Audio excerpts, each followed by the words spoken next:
Sebelumnya memang harusnya jadwalnya Doktif di hari Rabu minggu kemarin, tapi karena Rabu Doktif menghadiri undangan dari Komisi 6 DPR RI.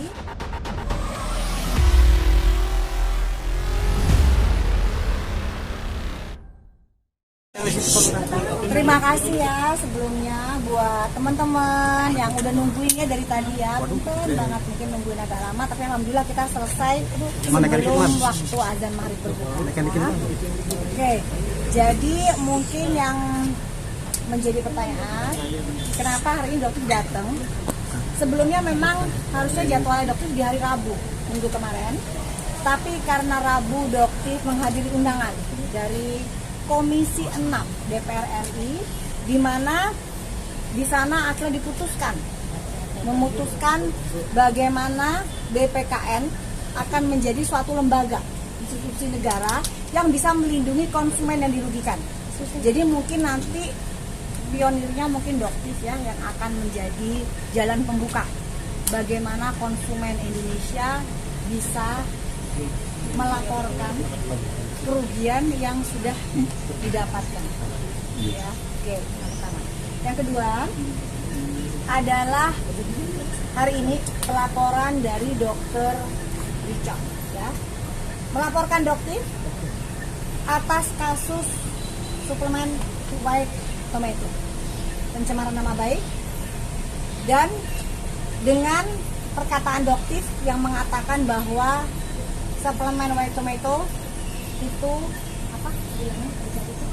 Pak Adi coba, Pak Adi datang silakan sebagai lawyernya Doktif. Coba mungkin bisa dilanjutkan terkait dengan laporan ya. Kalau laporan dari saudara Richard itu soal pelaku usaha yang diduga menggunakan barang jasa yang lainnya. Terus ada junto pasal pencemaran nama baiknya juga. Itu terkait dengan adanya beberapa konten yang diupload oleh Dr. Devi. Salah satunya terkait dengan produk White Tomato. Untuk produk White Tomato ini sendiri kan sebenarnya ibaratnya sudah dalam proses hukum juga, sudah dalam proses hukum di pihak kepolisian, karena itu sudah kita laporkan terkait dengan adanya dugaan pelanggaran hukum juga. Nanti kita tinggal tunggu aja, ini udah berproses dan kemudian ada. Oke, jadi di sini Doktif jelaskan lagi ya, di sini sudah dirilis dari Badan POM bahwa memang produk White Tomato tidak pernah ada kandungan tomat putih. Ya, jadi mungkin kalau Doktif menyebutnya ya ini bohong ya atau menipu.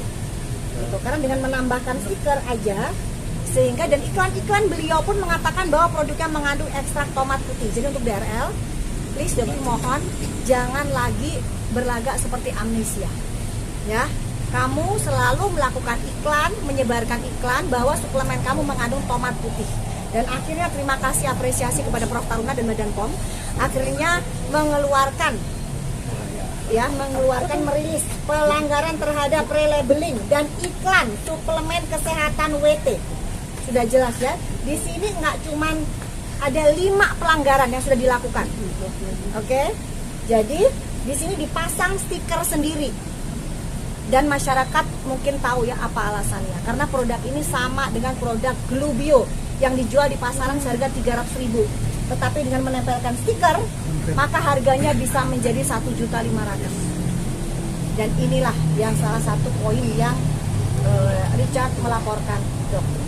Oke, udah ya. Terus juga Doktif di sini ingin menyampaikan kepada Richard untuk fokus saja, ya, fokus saja kepada pelaporan Doktif di Polda Metro Jaya.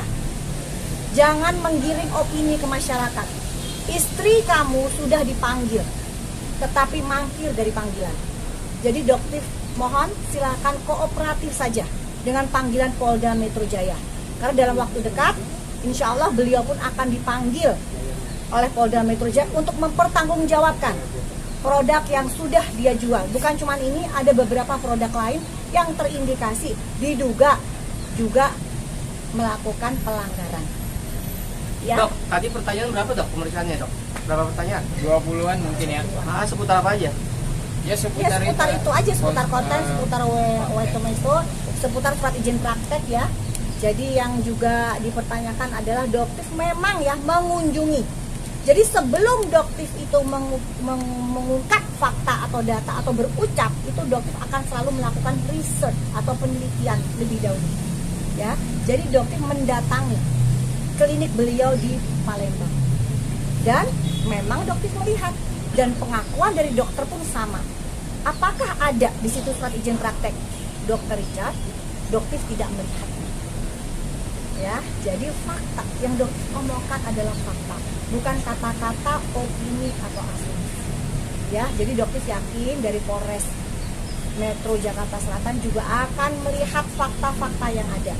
Penyidiknya baik banget ya tadi ya, Bang Alvino, Bang Ridwan, luar biasa.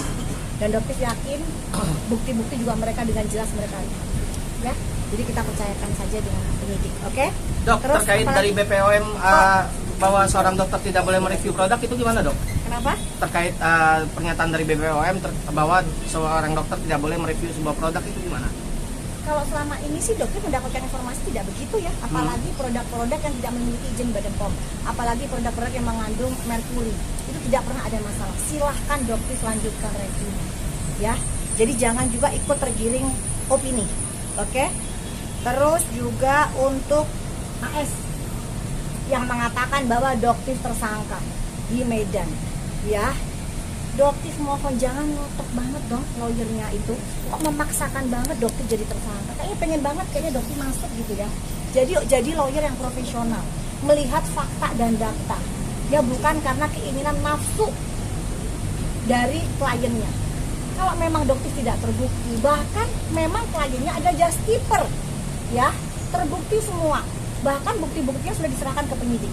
Jadi untuk Kapolda Sumatera Utara, doktif mohon di sini doktif sudah mendengar ya adanya dugaan kucuran ke instansi-instansi aparat penegak hukum. Di sini doktif yang memohon untuk dikawal Pak Kapolda, karena doktif sebagai masyarakat ya, doktif inginnya polisi bisa dipercaya kembali oleh masyarakat. Jadi kita kawal bareng-bareng, termasuk untuk Pak Kapolda Sumatera Utara untuk ikut mengawal semua ini, karena ini sudah menjadi atensi nasional ya Bang ya. Mungkin Abang ada tambahan soal kasusnya doktif yang di Medan. Ya seperti pemeriksaan terakhir ya, itu telah dilakukan di Polres Tangerang Selatan. Itu kita sudah memberikan semua keterangan apa yang dibutuhkan oleh penyidik kepolisian dan terkait dengan permasalahan apa kata-katanya bukan dokter. Jadi gini, fix Justiper. bukan dokter, justiper itu ada satu kalimat yang bersambungan, Iya. ya. Jadi bukan fix Andreas Situngkil bukan dokter, enggak seperti itu. Fix bukan dokter, justiper. Yes. Kenapa? Karena seorang dokter tidak boleh dia melayani justiper kosmetik. Jadi beliau ini ya membeli kosmetik dari luar Bangkok berdasarkan pesanan dari orang-orang. Ada linknya, bahkan beliau juga menunjukkan nomor teleponnya, ya. Jadi dia akan memesan itu dan akan langsung berangkat ke Bangkok bersama dengan teman-temannya, karena pada saat itu memang bersama teman-temannya. Dia membeli, ya, dan dia akan memasukkan barang itu ke Medan melalui Bea Cukai Kuala Namu. Oke ya. Nah, pada saat di Bea Cukai Kuala Namu, dokter apresiasi banget kepada Bea Cukai Kuala Namu yang menahan barang-barang tersebut. Jadi sempat tertangkap, ya. Memang barang-barang tersebut sempat ditahan dan mungkin sampai saat ini pun masih berada di Bea Cukai Kuala Namu. Oke, jadi di situ pun sudah jelas, ya. Memang dia adalah seorang justiper dan seorang dokter tidak boleh melakukan itu. Apalagi dia tahu aturan bahwa produk kosmetik yang ada di Indonesia harus memiliki izin edar Badan POM. Jadi untuk lawyernya Pak siapa di Anus itu ya. Jadi dokter tekankan, Pak, itu bukan oleh-oleh Pak. Ya, itu adalah titipan. Buktinya jelas banget dari bonnya, dari chatnya, dari semuanya itu bukti jelas banget dan saat ini sudah dipenyidik. Jadi dokter mohon meskipun sebagai lawyer membela kliennya, tapi kalau kliennya salah lebih baik nasihat, bukan untuk menggiring opini masyarakat. Dok, per hari ini berdasarkan informasi dari ya kita by phone ya, termasuk saya by phone tadi terhadap Julianus, bahwa hari ini sudah ditetapkan tersangka oleh penyidik Polres Tabes Medan dan Julianus juga memegang SP2 HP-nya dok. Itu gimana dok? Kita akan tunggu pemberitahuan resminya kalau seperti itu. Semua semoga cepat kami terima ya, karena sampai detik ini saya belum terima sebagai kuasa hukum Doktif, saya belum terima pemberitahuan tentang yang dimaksud tadi.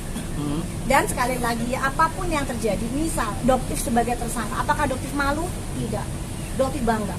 Kenapa? Doktif ditersangkakan kenapa? Karena membongkar kedok mereka. Tidak ada sedikit pun Doktif takut, apalagi malu. Doktif siap kok hadapin semuanya. Doktif terjun ke sini dengan segala risikonya. Ya Pak ya, sudah tahu banget. Karena di sini adalah mafia skincare yang cukup besar, ya, dengan segala risikonya. Nyawa, harta semua sudah Doktif kerahkan untuk masyarakat. Ya. Alhamdulillah juga kan kalian kemarin lihat bagaimana Doktif tidak meminta datang, Doktif diundang sebagai undangan di Komisi 6. Dan akhirnya kita mendapatkan kesepakatan. Ketok palu, bukan cuma sekedar curhat-curhat yang hanya menghabiskan waktu. DPR itu bukan ajang curhat, ya. Kita ke DPR itu untuk meminta keadilan. Ya, dan keadilan untuk masyarakat, bukan keadilan untuk owner-owner skincare. Dok, izin klarifikasi soal foto yang beredar dengan suaminya Dr. Reza Gladys itu seperti apa mungkin dok, yang beredar di dunia maya itu dok? Dokter sudah menyerahkan ke penyidik. Jadi dokter tidak akan ini. Terlalu banyak fitnah yang beredar. Jadi kalau dokter klarifikasi satu-satu hanya menghabiskan energi dan waktu. Karena dokter tidak pernah yang namanya melakukan penyebaran penggiringan opini dengan buzzer. Ya. Jadi dokter menyerahkan semuanya ke penyidik. Ya, jika memang dokter terkait, mungkin hari ini dokter nggak akan berada di sini. Betul ya Pak ya? Nggak akan mungkin berada di sini. Tapi selama ini sampai detik ini tidak ada satupun bukti ya yang mengaitkan Doktif, apalagi dikatakan sindikat, itu adalah fitnah yang sungguh-sungguh keji. Ya, tapi sekali lagi Doktif bersyukur alhamdulillah kondisi Doktif yang terzolimi itu doanya Doktif pasti makbul. Ini adalah kesempatan emas. Jadi Doktif nggak pernah merasa tertekan, depresi, enggak, malah Doktif merasa bersyukur luar biasa. Ya, karena fitnah ini akan meningkatkan Doktif ke derajat yang jauh lebih. Dan masyarakat utamanya, visi dan misinya Doktif adalah membuat masyarakat jauh lebih cerdas. Dan sekarang Doktif melihat alhamdulillah masyarakat lebih cerdas dalam memilih skincare. Mungkin Bang Ade ada pesan?